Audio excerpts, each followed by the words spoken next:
Hello everyone, welcome back to my channel. इस video में हम क्लास 10 पॉलिटिकल साइंस का चैप्टर नंबर 2 स्टार्ट करेंगे, जिसका नाम है फेडरलिज्म। चैप्टर का ओवरव्यू सबसे पहले पढ़ेंगे। In the previous chapter we noted that vertical division of power among different levels of government is one of the major forms of power sharing in modern democracies. In this chapter, we focus on this form of power sharing. It is commonly referred to as federalism. We begin by describing federalism in general terms. The rest of the chapter tries to understand the theory and practice of federalism in India. A discussion of the federal constitutional provisions is followed by an analysis of the policies and politics that has strengthened federalism in practice. Towards the end of the chapter, we turn to the local government, a new and third tier of Indian federalism.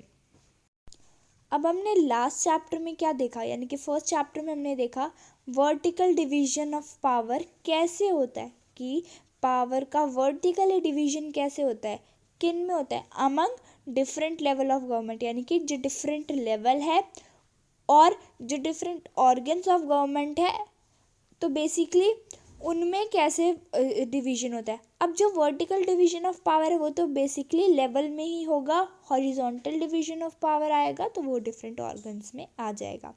तो हमने देखा कि ये जो चीज़ है, ये जो power divide हो रही है, ये एक मतलब कि एक की फीचर, ये एक मेजर चीज़ है पावर शेयरिंग की जो मॉडर्न डेमोक्रेसीज में. इस चैप्टर में हम पावर शेयरिंग के इस फॉर्म के बारे में, यानी कि पावर शेयरिंग के ऐसे फॉर्म के बारे में पढ़ेंगे जिसका नाम है फेडरलिज्म, यानी कि federalism is a type of power sharing. ठीक है, is a form of basically power sharing, यानी कि फेडरलिज्म एक फॉर्म है पावर शेयरिंग का. सो इस चैप्टर की स्टार्टिंग कैसे होगी, फेडरलिज्म को हम कुछ जनरल टर्म्स के थ्रू सीखेंगे. जो बाकी का जो चैप्टर है वो थ्योरी और बेसिकली इंडिया में फेडरलिज्म की प्रैक्टिस कैसी, यानी कि इंडिया में फेडरलिज्म कैसा है और थ्योरी है फेडरलिज्म के बारे में, वो सब चीज़ें हैं.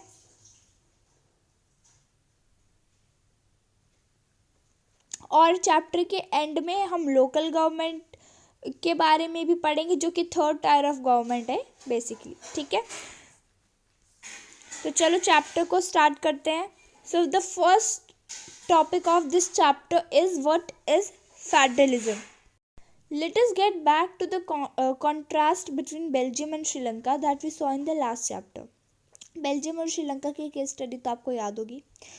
You would recall that one of the key changes made in the constitution of Belgium was to reduce the power of the central government and to give these powers to regional government.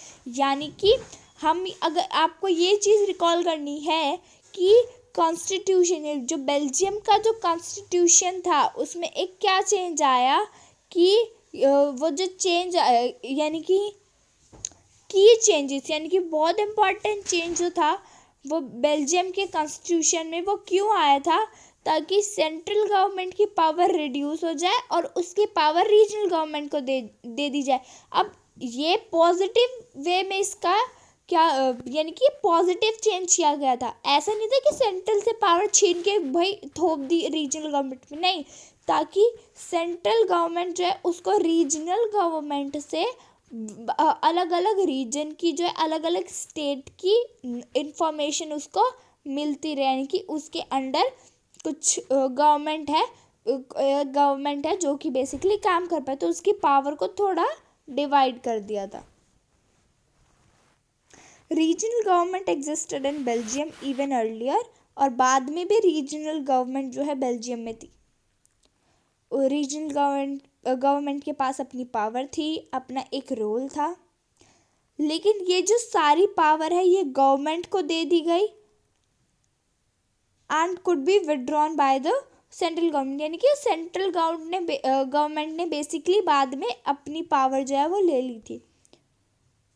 और ये जो change था, यानी कि पहले क्या था कि सेंट्रल गवर्नमेंट के पास जो पावर थी वो डिवाइड हो गई थी रीजनल गवर्नमेंट में, यानी कि स्टेट गवर्नमेंट में. बट 1993 में ऐसा हुआ की जो पावर है वो सारी की सारी पावर सेंट्रल गवर्नमेंट के पास चली गई थी।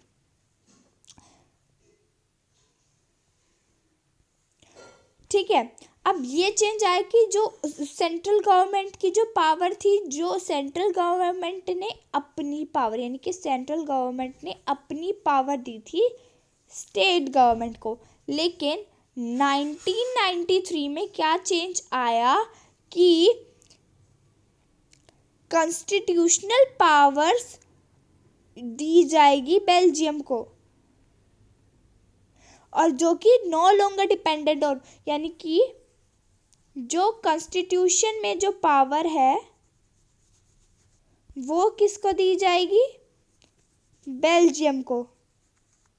अब अगर बेल्जियम के, यानी कि बेल्जियम में बेसिकली अगर बेल्जियम में जो सेंट्रल गवर्नमेंट है, अगर वो अपनी पावर को डिवाइड करके रीजनल गवर्नमेंट यानी कि स्टेट गवर्नमेंट को दे रही है, तो इसका मतलब क्या होता है कि कहीं ना कहीं स्टेट गवर्नमेंट सेंट्रल गवर्नमेंट में डिपेंडेंट है।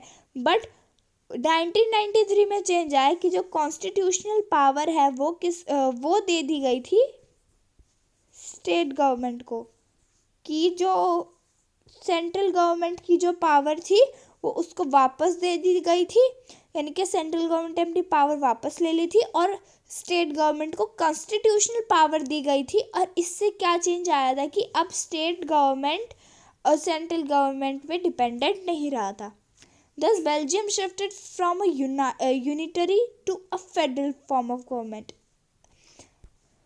कि अब इसका मतलब क्या देखा कि जब बेल्जियम के पास कॉन्स्टिट्यूशनल पावर आ गई, तो इसका मतलब क्या हुआ कि बेल्जियम ने यूनिटरी फॉर्म ऑफ गवर्नमेंट से फेडरल फॉर्म ऑफ गवर्नमेंट में शिफ्ट कर लिया है। ठीक है, Sri Lanka continues to be for all practical purposes a unitary system with the national government has all the power। और श्रीलंका में यही चीज़ चलती रही कि यूनिटरी सिस्टम था श्रीलंका में, जहाँ पर नेशनल गवर्नमेंट के पास ही सारी पावर थी।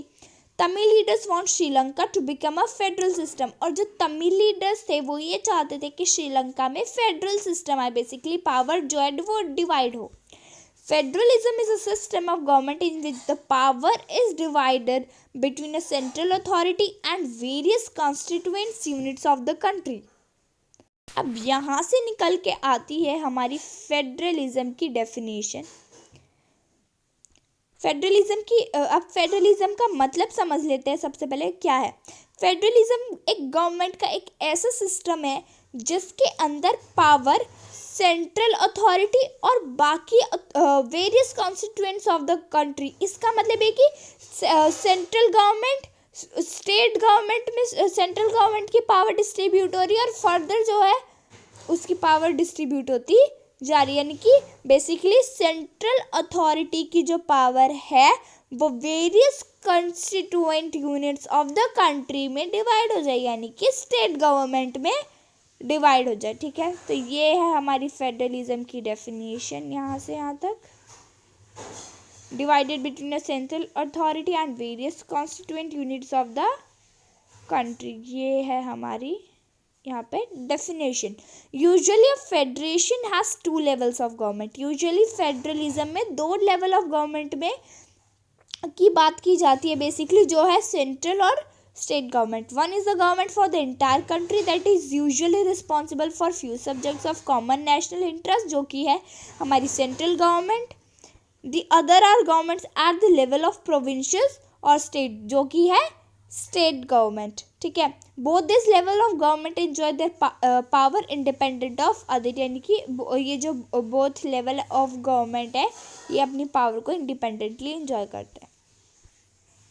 In this sense, federation are contrasted with unitary governments।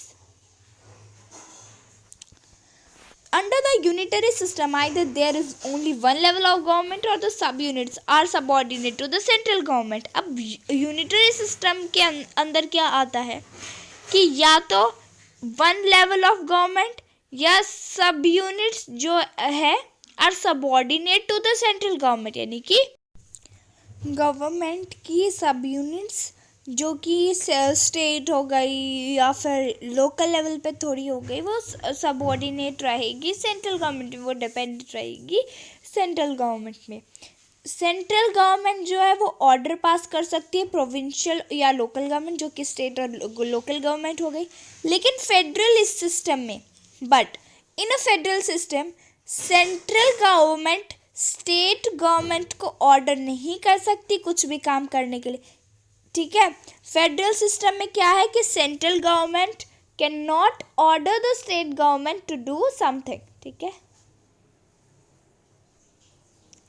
State government has power of its own for which it is not answerable to the central government। अब state government के पास अपनी खुद की power है जिसका आंसर उसको central government को देना नहीं है।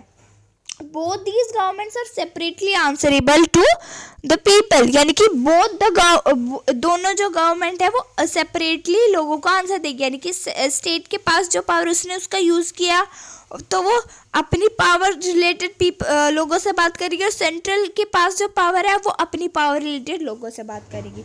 Late us look at the some of the key features of federalism. अब हम फेडरलिज्म के कुछ की फीचर्स के बारे में बात करेंगे। These are the very important, ठीक है। ये जो की फीचर्स है ये हम नेक्स्ट वीडियो में डिस्कस करेंगे, तब तक के लिए यहाँ तक अच्छे से रीड करके रखना, और जो पॉइंट्स है ये भी थोड़ा रीड कर लेना ताकि एक थोड़ा आइडिया आ जाएगी थोड़ा क्या पढ़ने वाला है। और उसके बाद तो हम पढ़ेंगे, डिस्कस भी करेंगे सारा। अगर आपको वीडियो अच्छी लगी हो, चैप्टर समझ आया हो, तो प्लीज़ वीडियो को लाइक शेयर और चैनल को सब्सक्राइब करना बिल्कुल भी मत भूलना। मिलते हैं हम नेक्स्ट वीडियो में। Till then good bye.